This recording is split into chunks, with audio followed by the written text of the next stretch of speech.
आपका कन्याकुमारी में एकांतवास चुनाव आचार संहिता का उल्लंघन में कांग्रेस ने मोदी के खिलाफ चुनाव आयोग का दरवाजा खटखटाया। सर क्या है? चुनाव वाले दिन सारे कैमरों को लेकर के आप कन्याकुमारी और दिन भर चलना चाहते हैं तो ये कहीं ना कहीं से प्रत्यक्ष या अप्रत्यक्ष रूप से चुनाव को प्रभावित करने की कोशिश है प्रधानमंत्री जी की। इसी के लिए हमने कहा है वो 2 तारीख से लेकर के लगातार, चूंकि अब रिटायर होने जा रहे हैं, लगातार एकांतवास करें, लगातार वो ध्यान लगाएं, प्रभु की भक्ति में लीन रहें। वो हमारे लिए एक अच्छी बात है। हम चाहते हैं कि वो उनको सद्बुद्धि आए, ईश्वर उन्हें लंबी उम्र दे, निरोग रखे। लेकिन 1 तारीख को सारे कैमरों के साथ अगर प्रधानमंत्री जी दिन भर दिखाई देंगे तो ये कहीं ना कहीं प्रत्यक्ष या अप्रत्यक्ष रूप से चुनाव को प्रभावित करने की कोशिश मानी जाएगी। इसी के खिलाफ हम लोग चुनाव आयोग में गए। सर 7वें चरण का प्रचार प्रसार का आज आखिरी दिन है। बीजेपी का कहना है कि जो 6ठे चरण तक उन्होंने पूर्ण बहुमत हासिल कर ली है, बस 7वें चरण में वो 400 के पार हो जाएंगे। अगर उन्होंने 6ठे चरण तक पूर्ण बहुमत हासिल हो तो जाएं गोवा में, सिली सोल में जाकर के आराम करें। कौन रोक रहा है उन्हें? सच बात यह है कि भारतीय जनता पार्टी के लोग झूठ, छल, कपट और जुमलेबाजी कर रहे हैं। अंदर से वो लोग हताश हैं, निराश हैं। जिस तरीके से जनता ने इस बार चुनाव इंडिया गठबंधन के पक्ष में लड़ा है, मैं जनता की ताकत को भी प्रणाम करता हूं और जनता से आखिरी चरण के मतदान के लिए एक अपील भी करता हूं कि आइए मत प्रतिशत को 100% कीजिए, बेरोजगारी के खिलाफ वोट दीजिए, आप अग्निवीर जैसी समस्या के खिलाफ वोट दीजिए, महंगाई के खिलाफ वोट दीजिए और आने वाले समय में जो लोग आपको 8,500 रुपए महिलाओं को एक मुश्त पर मंथ दे रहे हैं उनको पक्ष में वोट दीजिए। महालक्ष्मी के युवा ग्रेजुएट्स को 8,500 रुपए महीना स्टाइपेंड दे रहे हैं उनको वोट दीजिए। 26 लाख नौकरियां जो दे रहे हैं उनको वोट दीजिए। 400 रुपए जो मनरेगा की मजदूरी कर रहे हैं उनको वोट दीजिए और उनको भी वोट दीजिए जो किसानों को एमएसपी की कानूनी गारंटी दे रहे हैं। सर प्रधानमंत्री नरेंद्र मोदी चुनाव जीतती है तो नवीन पटनायक के स्वास्थ्य की जांच के लिए एक पैनल बनाई जाएगी। प्रधानमंत्री जी का इससे गंदा बयान और कोई नहीं हो सकता। अगर नवीन पटनायक जी बीमार हैं तो आप उनको तुरंत ही डॉक्टरों का पैनल बनाइए। चुनाव के बाद, जीतने के बाद क्यों बनाने की बात कर रहे हैं? चुनाव हार जाएंगे तो आप क्या नवीन बाबू के स्वास्थ्य का ध्यान नहीं रखेंगे? आप क्या दुश्मन है देश के या मुख्यमंत्री के? इस तरीके की भाषा का इस्तेमाल करना उचित नहीं। राजनीति के लिए किसी के स्वास्थ्य को बीच में नहीं लाना चाहिए। और रही बात, बीजेडी और बीजेपी एक ही सिक्के के 2 पहलू हैं। उड़ीसा में दोनों ही वहां की धन संपदा और खनिज संपदा को लूट रहे हैं। कांग्रेस आएगी, दोनों की लूट बंद करेगी, दोनों की लूट की जांच करेगी और दोषियों को जेल भेजेगी।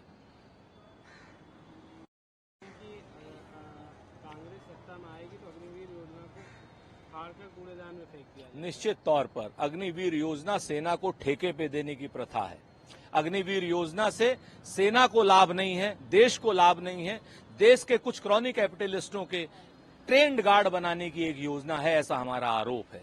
और हम ऐसी किसी भी योजना का विरोध करेंगे जो हमारे सैनिक को पेंशन न दे, जो हमारे सैनिक को जो है कैंटीन की सुविधा न दे, जो हमारे सैनिक को सेना के भत्ते की बात न करे, जो हमारे सैनिक को अगर वो युद्ध भूमि में शहीद हो जाए तो शहीद का दर्जा न दे। ऐसी योजना को हम कूड़ेदान में ही फेंकेंगे। सर केंद्र के आते हुए कहा कि अखिलेश यादव की सरकार में रमजान के दौरान निर्बाध बिजली सप्लाई लोगों को मिलती थी और वही जन्माष्टमी में बिजली नहीं मिलती थी। ये अमित शाह जी शायद कहीं ना कहीं वो संगत का असर हो गया है।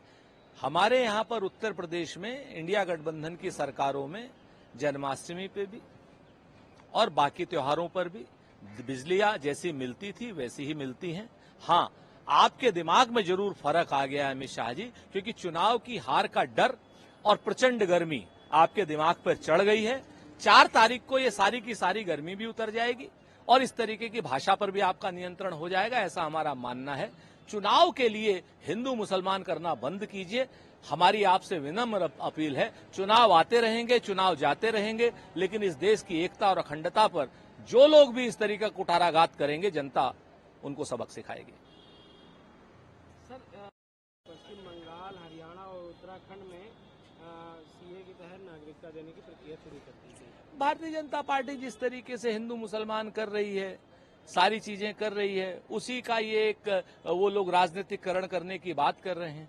4 तारीख के बाद सारी चीजें आपके सामने होंगी और जो सुप्रीम कोर्ट की गाइडलाइन होंगी, सुप्रीम कोर्ट की गाइडलाइन के अनुसार सारे काम होंगे। सर, दिल्ली के बारे में एलजी का पत्र दिल्ली सरकार की मदद के लिए नहीं बल्कि उसे बदनाम करने के लिए है। दिल्ली के एलजी दुर्भाग्यपूर्ण तरीके से एक राजनीतिक प्रोवोकेटियर एजेंट के रूप में काम कर रहे हैं, हमारा ऐसा आरोप है। वो भारतीय जनता पार्टी के एजेंट के रूप में काम कर रहे हैं, उन्हें दिल्ली की जनता की परवाह कतई नहीं है। वो कहीं न कहीं केंद्र सरकार को खुश करने के लिए इस तरीके की बातें कर रहे हैं। दिल्ली में प्रचंड गर्मी पड़ रही है, एलजी साहब, कम से कम उनके जनता के लाभ के लिए बात कीजिए। भाजपा का लाभ तो आप करते ही रहते हैं। सर, हसन के सांसद द्वारा बेंगलुरु की फ्लाइट बुक करने के बाद प्रज्वल रेवन्ना को गिरफ्तार करने के लिए पुलिस अलर्ट पर। देखिए, जिस तरीके का घृणित कार्य प्रज्वल रमन्ना ने किया है और वो भारतीय जनता पार्टी के सहयोगी दल के सांसद हैं, उनके लिए नरेंद्र मोदी जी ने वोट मांगे हैं। कर्नाटक की पुलिस और लॉ इन्फोर्समेंट एजेंसी उनका इंतजार कर रही है। कठोर वैधानिक कानूनी कार्रवाई होगी। कानून सम्मत प्रक्रियाओं का पालन करते हुए उनसे कड़ी पूछताछ होगी और दोषियों के खिलाफ कठोरतम धाराओं में कार्रवाई होगी और उन 2900 महिलाओं को न्याय भी मिलेगा। और इस तरीके की कार्रवाई होगी ताकि आने वाले दिनों में ऐसे हैवान ऐसे कोई कार्रवाई, ऐसा कोई काम करते हुए, कुकृत्य करते हुए डरे। सर, लोकसभा चुनाव में कुछ सीटों पर दुनिया की निगाहें टिकी हुई हैं, जैसे रायबरेली, अमेठी, कन्नौज और वाराणसी में चुनाव होने जा रहा है। तो इन सीटों को आप कैसे देखते हैं? कितनी बड़ी जीत हासिल करेगी इंडिया गठबंधन? देखिए, इंडिया गठबंधन सभी सीटों पर जीत हासिल करने जा रहा है। चूंकि इंडिया गठबंधन का नेतृत्व देश की सम्मानित जनता कर रही है और वो महंगाई से, बेरोजगारी से, अग्निवीर से, पेपर लीक से, महिलाओं के प्रति अपराध से, महिलाओं के प्रति अत्याचार से वो आज ही जा चुकी है। वो देख चुकी है पिछले 10 साल में किस तरीके से नरेंद्र मोदी जी और उनकी सरकार जुमलेबाजी करती है।